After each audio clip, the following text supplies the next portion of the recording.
ആദരണീയരായ വിധികർത്താക്കളെ, പ്രിയ ഏവരുമേ, ഇന്ന് എനിക്ക് പ്രസംഗിക്കുവാൻ കിട്ടിയിരിക്കുന്ന വിഷയം പ്രതിസന്ധികളെ അതിജീവിച്ച മലങ്കരയുടെ വലിയ ബാവ എന്നുള്ളതാണ്. മലങ്കര ഓർത്തഡോക്സ് സഭയ്ക്ക് 3.5 പതിറ്റാണ്ട് കാതോലിക്കയായി സുദീർഘ നേതൃത്വം വഹിച്ച പരിശുദ്ധ ഗീവർഗീസ് ദ്വിതീയൻ ബാവയെ കുറിച്ച്, അദ്ദേഹം ജനിച്ച ഈ കുറിച്ചി വലിയ പള്ളിയിൽ നിന്നും പ്രസംഗിക്കുവാൻ ലഭിച്ച അവസരം ഒരു മഹാഭാഗ്യമായി ഞാൻ കരുതുകയാണ്. കല്ലാശ്ശേരി ബാവ, കുറിച്ചി ബാവ, മലങ്കരയുടെ വലിയ ബാവ എന്നിങ്ങനെ അറിയപ്പെട്ട പരിശുദ്ധ ഗീവർഗീസ് ദ്വിതീയൻ ബാവ എല്ലാ അർത്ഥത്തിലും പ്രതിസന്ധികളെ അതിജീവിച്ച മലങ്കരയുടെ വലിയ ബാവ ആയിരുന്നു. കുറിച്ചി കല്ലാശ്ശേരി കുടുംബത്തിൽ ഉലഹന്നാന്റെയും ആച്ചാമ്മയുടെയും മകനായി 1874 ജൂൺ 16 ജനിച്ചു. 16-ാം വയസ്സിൽ കോറിയോ സ്ഥാനവും 24-ാം വയസ്സിൽ വൈദിക പട്ടവും റംബാൻ സ്ഥാനവും കരസ്ഥമാക്കി. 37-ാം വയസ്സിൽ മെത്രാപ്പൊലിത്തയായി തിരഞ്ഞെടുത്തു. 1929 ഫെബ്രുവരി 15 കാതോലിക്കയായും 1934 ഡിസംബർ 26 മലങ്കര മെത്രാപ്പൊലിത്തയുമായി തിരഞ്ഞെടുത്തു. 35 വർഷക്കാലം കാതോലിക്കയായും അതിൽ 29 വർഷം മലങ്കര മെത്രാപ്പൊലിത്തയുമായി മലങ്കര സഭയെ നയിച്ച അദ്ദേഹം 1964 ജനുവരി 3 കാലം ചെയ്തു. ഭൗതിക ശരീരം കോട്ടയം ദേവലോക മരമനയിൽ കബറടക്കി. ആ പുണ്യപിതാവിന്റെ 53-ാം ഓർമ്മ പെരുന്നാളാണ് സഭ ആഘോഷിക്കുന്നത്. പരിശുദ്ധ ഗീവർഗീസ് ദ്വിതീയൻ ബാവയെ മലങ്കരയുടെ വലിയ ബാവ എന്ന് വിശേഷിപ്പിച്ച പൗലോസ് മാർ ഗ്രിഗോറിയോസ് അദ്ദേഹത്തെ വിശ്വാസത്തിന്റെ മർമ്മമറിഞ്ഞ പിതാവായും വിശ്വാസധീരനായ ആത്മീയ ജ്യോതിസായും വിശേഷിപ്പിച്ചിട്ടുണ്ട്. എന്തായിരുന്നു പരിശുദ്ധ ഗീവർഗീസ് ദ്വിതീയൻ ബാവയുടെ കാലത്തെ പ്രതിസന്ധികൾ? അവയെ എങ്ങനെയാണ് അദ്ദേഹം അതിജീവിച്ചത്?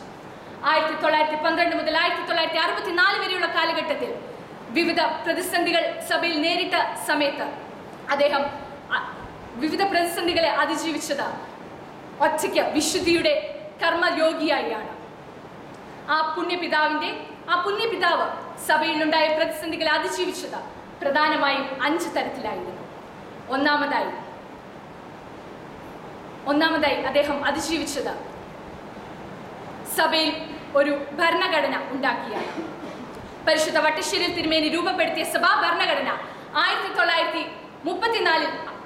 1934 പാസ്സാക്കിയതോടെ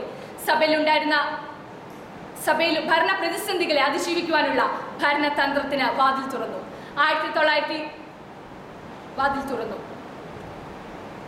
അദ്ദേഹത്തിന്റെ രണ്ടാമതായി കാതോലിക്കേറ്റ് നിധി സ്ഥാപനം, പൗരസ്ത്യ കാതോലിക്കേറ്റ് വ്യവസ്ഥാപന നിധി എന്ന ധനസമാഹരണ യജ്ഞം 1935 ആരംഭിച്ച ഭരണ പ്രതിസന്ധികളെ അതിജീവിച്ചു.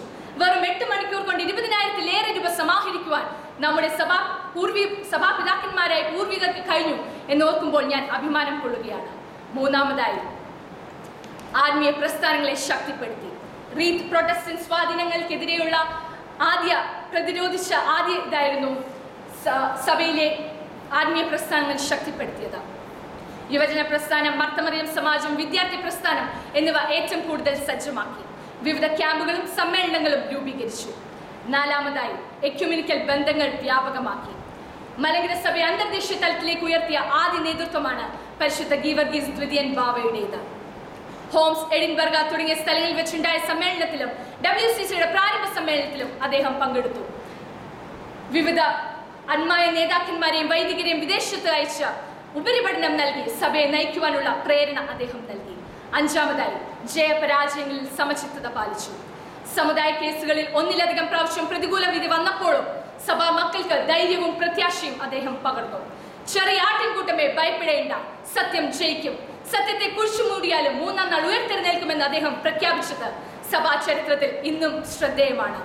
അഭിപ്രായ ധീരതയും മുഖം നോക്കാതെയുള്ള സമീപനവും ദൈവാശ്രയവും പ്രതിപക്ഷ ബഹുമാനവും ഹൃദയവിശാലതയും മലങ്കരയുടെ വലിയ ബാവയെ അതുല്യനാക്കി.